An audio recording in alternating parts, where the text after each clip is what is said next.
Okay, so you know there's lots and lots to learn and a lot of details, but and I'm realistic.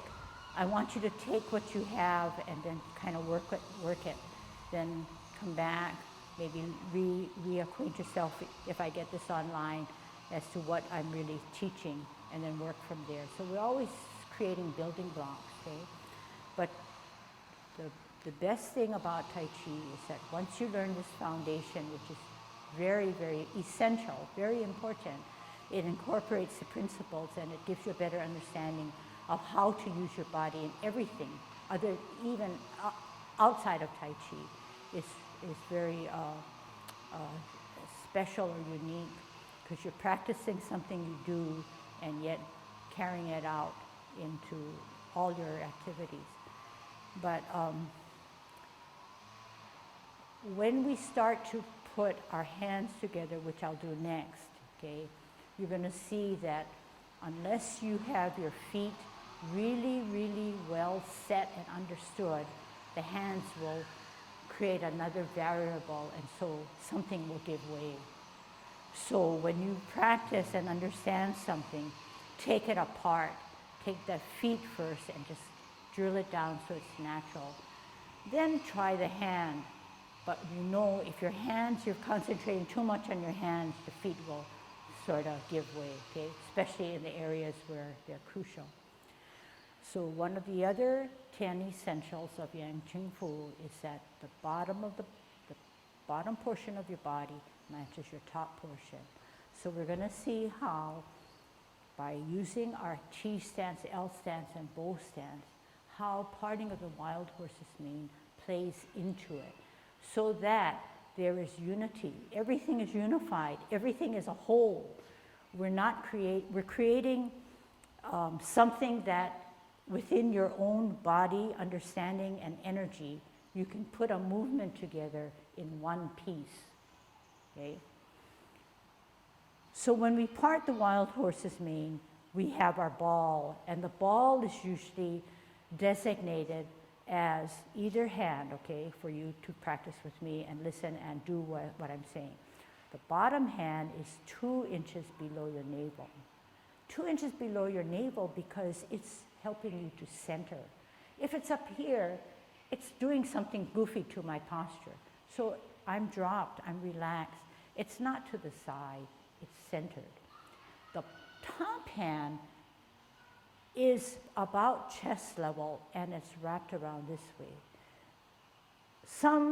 Okay, so this is how I'm teaching it. This is the way it is, okay? Some people will start it here, we'll put hand to hand, but this is the way I want to teach you. So in doing this now, that top hand that you have should not be raised, but it should be dropped to the point where you say, yay, I have more weight on my feet. That's the ball, okay? The ball can be spinned. Let's spin the ball, however you want to spin it to get that other hand on the top. And each time you spin the ball, you ask yourself, is my top hand about chest level? Is my bottom hand about 2 inches below my navel? Are my elbows flaring out, which they shouldn't be, but they should be tucked in the center of my body? Okay, so that's the ball. The ball cannot be huge, it cannot be small, but just right for you, 2 inches below, chest level. Okay, so the ball can be rotated. Most of the time we think of a ball rotated, okay, but the ball can also come up and advance as white crane.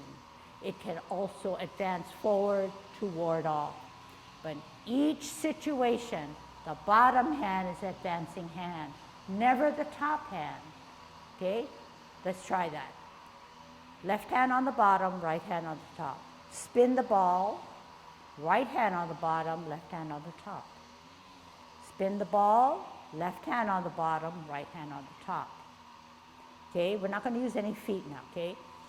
When we part the wild horse's mane, we start with the bottom hand. The bottom hand advances. Hold the ball, other side. Right hand on the bottom. bottom hand advances. Hold the ball, ward off, bottom hand advances. Hold the ball, bottom hand advances. Okay, white crane. Right hand on the top. Oh, right hand on the bottom. Depending on the form, okay, white crane spreads his wings. Bottom hand or right hand advances. Let's do the other side. Right hand on the top. Bottom hand advances. Right? So in this little drill, you found that yes, the bottom hand advances, but advancing could mean rotating, coming forward as a ward off, coming out like a white crane, or even rising, okay? But even when you rise or when you do your white crane, yes, the shoulder comes up, but it's still dropped, it's still relaxed. You don't have to come up and raise that here. So you want to make sure that you're still in Tai Chi posture. Similarly with cloud hands. Cloud hands, although clouds are up high, the formation is always relaxed. And here again, we can practice cloud hands because it's a really good one where the hips and waist are directing your movement. A lot of people gravitate to Tai Chi because they like the hand motion and where it's going.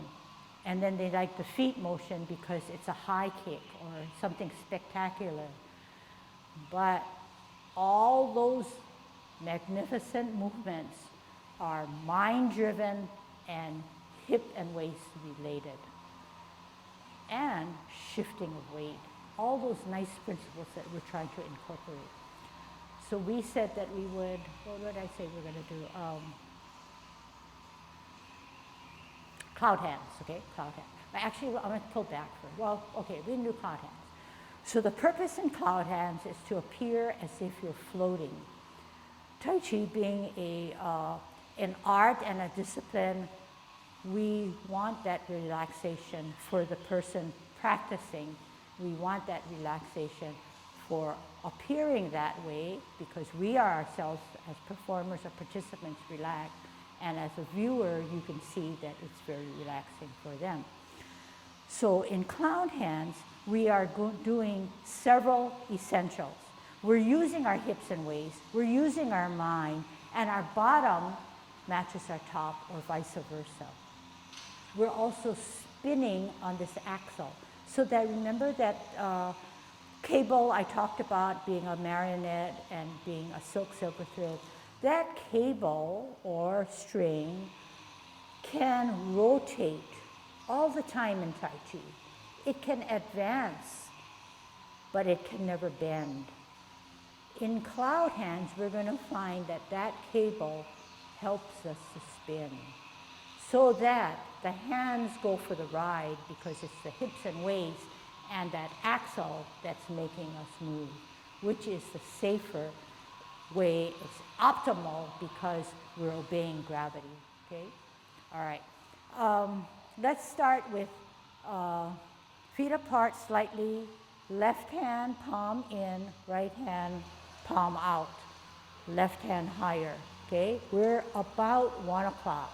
So in cloud hands, if you're in movement, you're probably at 3, but we're stationary now, we're about 1 or 2, face of the clock. We want to move to 12, so the hands move, but they're dictated by the waist.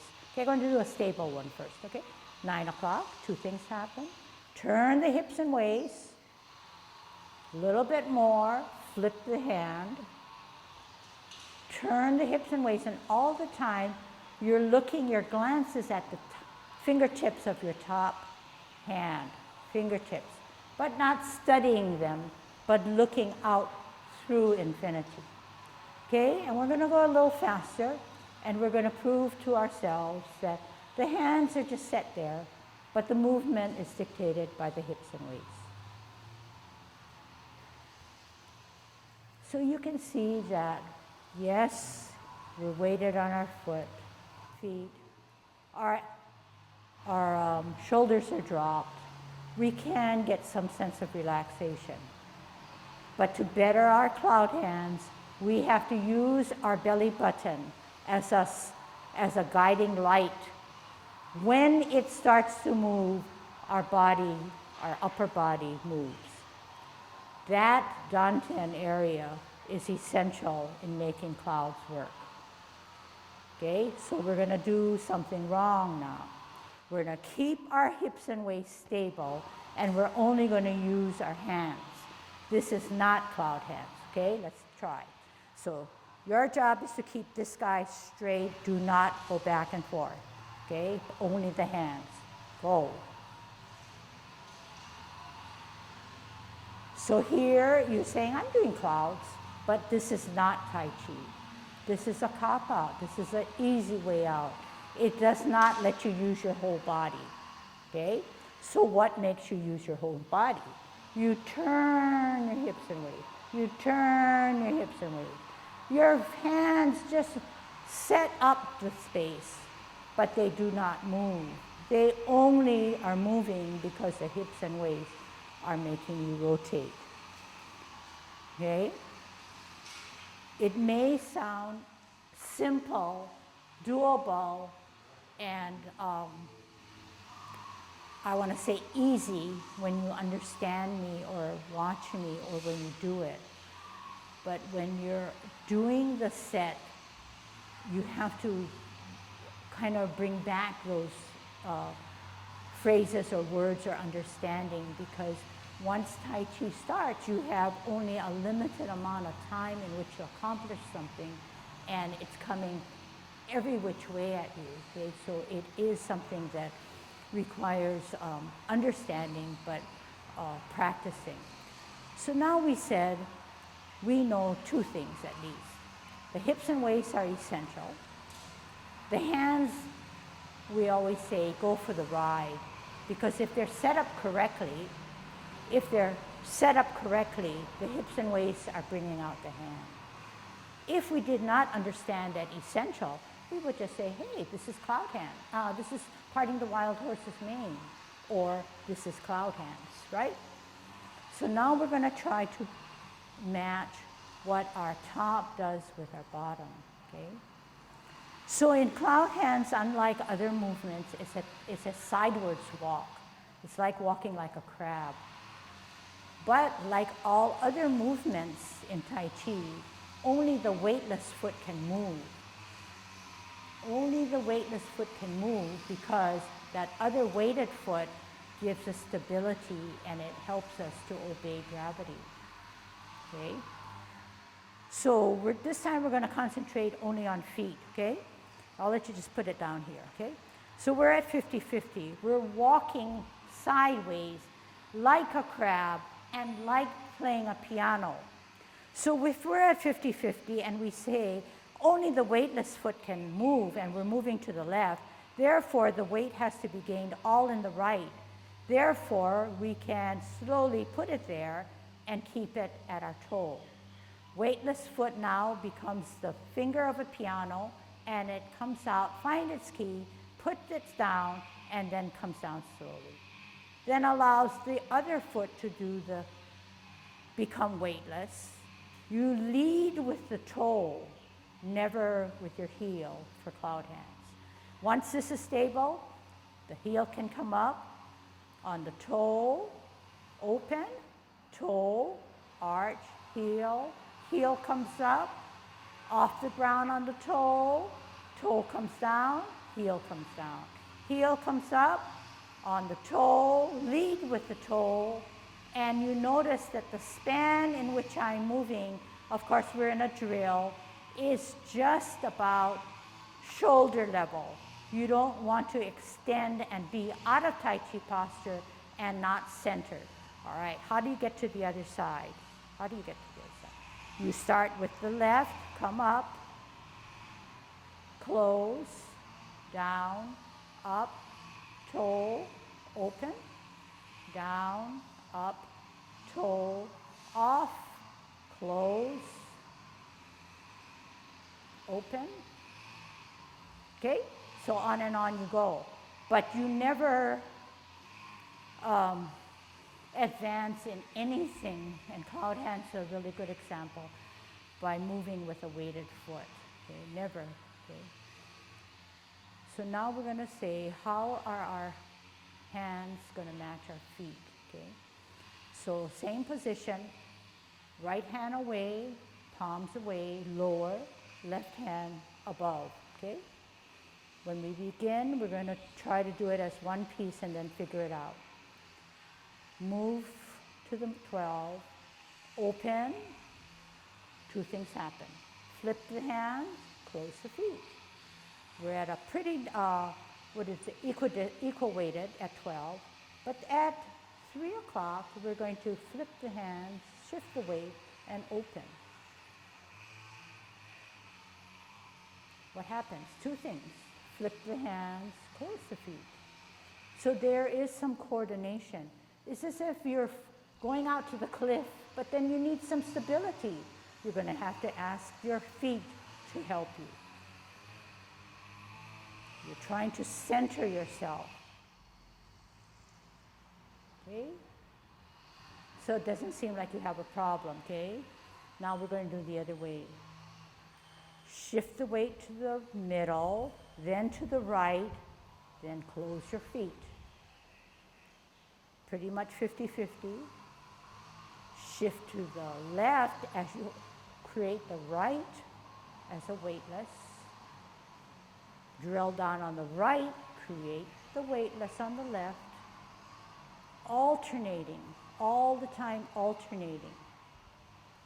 Sometimes it's easy for others just to watch, but I think it's more important to understand what you're doing with your body, because it's more applicable in all of life and the discipline Tai Chi. Okay? Now, just getting a little fancy. We're going to get out of cloud hands. So at 3 o'clock, we're going to move. But at 12 o'clock, what are we going to do? Come up as a golden cockerel. How? So you're here, coming to 12, shifting the weight to the left to create that weightless foot to come up at 12. Okay? Shifting your weight to come up to 12. So there again, we used shifting of weight. We used our hips and waist.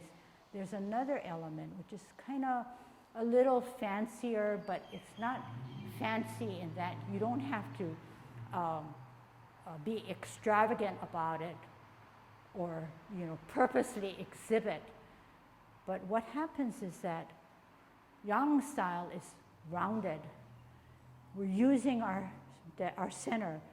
This hand that comes down to eventually sit down to be a golden cockerel, it spirals, weights down, pushes down to push up. Just the opposite. And you say, how can people do that? But it's all something that is learned. But those are all the hidden stuff that what we're trying to figure out and try to teach our body. So essentially what I'm saying is that when you finish your 3 o'clock and you want to turn yourself into a golden cockerel, how do you do that? Do you just shift your weight and come up like this? And does this hand sit this way and this guy comes this way, and to hold your balance, do you stiffen up? No. It's always very soft, but you use what you have to help you with your centering. So how do you do that? Definitely, you bring the weight to one foot, which happens to be, if you're a golden cockerel, you're going to have to shift the weight to this way, right? You want to shift this way because you're already starting on the right. So you're going to shift the weight to this guy and come up this way. Is this foot going to step out this way? No, because it doesn't look that good. But what are you really trying to do? You're trying to bring the energy to the center. So it should come in naturally towards the center of your body, not over exaggerated, but not widened. You want the energy compacted and helping your form. Okay? So that's the bottom part. But what about the top part? The top part says spiral, and as the right hand comes up, the left hand comes down. So it's this kind of motion here. You're pushing down, you're pulling up. At the same time, that foot is coming towards the center of your body, okay? This hand now, you can work on it. It's not that easy, but it's a natural movement where you spiral and then come down. You don't just swipe the hand and figure out that I have to come down. You use your body in the most efficient way. But what is efficient? If we're never used to doing this, we have to relearn or reteach something that we've taken for granted and incorporate all that we have. Okay? You can do it with me, just to get a feel. As you push down, you pull up, and you bring your foot up. You also spiral on your axle. You try to keep the movement soft, but softness comes over time and with confidence.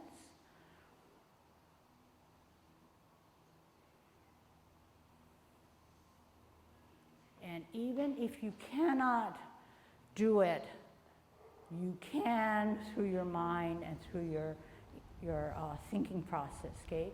So that's really, really a strong point that Tai Chi says, if you can think it through, most likely you do it the best way you can, okay? And that's all that is an essential point in learning Tai Chi, okay? So we learned from Golden Cockerel to be safe is the most important, to understand how we can use our body, and it's not safer if we do it faster.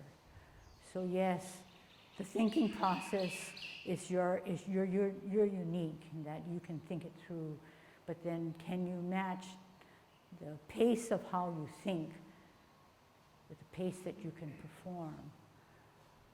So if we're trying to promote relaxation and better use of our body and understanding of it, then that process has to grow within you. If you can think it through and you can follow, most likely it's going to be a little slower unless you have a fast mind and a fast movement. But if it's fast, to me, it's going to be out of Yang style. It's going to be out of Yang style. Yang style is always saying continuous, non-stop, flowing, gentle, soft, rounded. Okay, so once you start going this way, then you're creating actually an abruptness.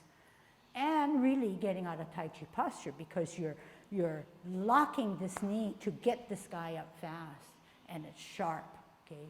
The movement is sharp. So those are some of the things that I feel that if given the time or the experience to learn a little background, I think you can move a little bit further ahead in the whatever you have accomplished and have brought to this class. So we covered Tai Chi posture, alignment, matching, holding a ball with our feet alignment.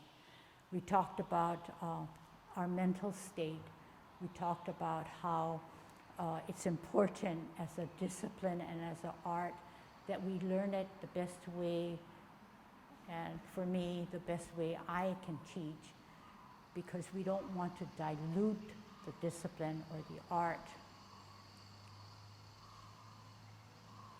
We want to promote the purest thing, and in 2014, our master Lee Der-yen paid us a visit, and we hosted him at Kilauea Park, and just the way Ken and I learned Tai Chi from our master, we always said that we wanted to keep it as pure as we could from how we understood him.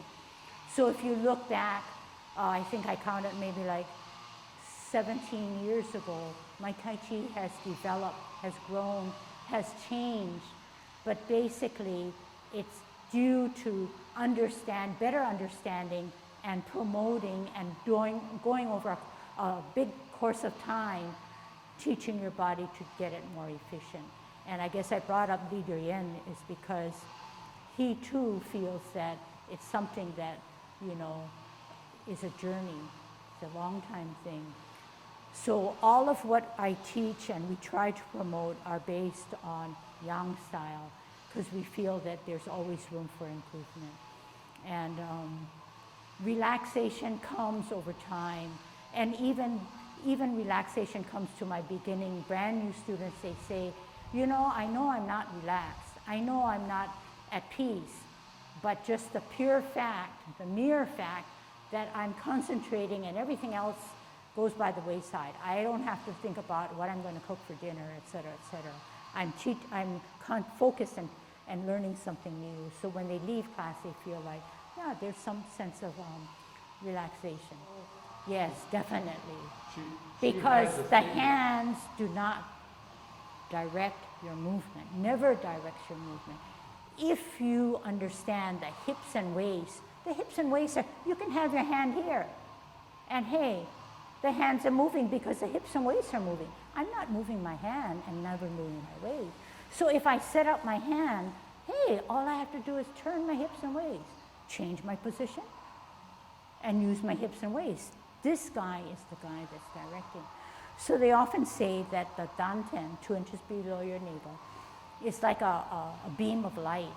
So if it can turn and search this way, it's leading you, it's guiding you.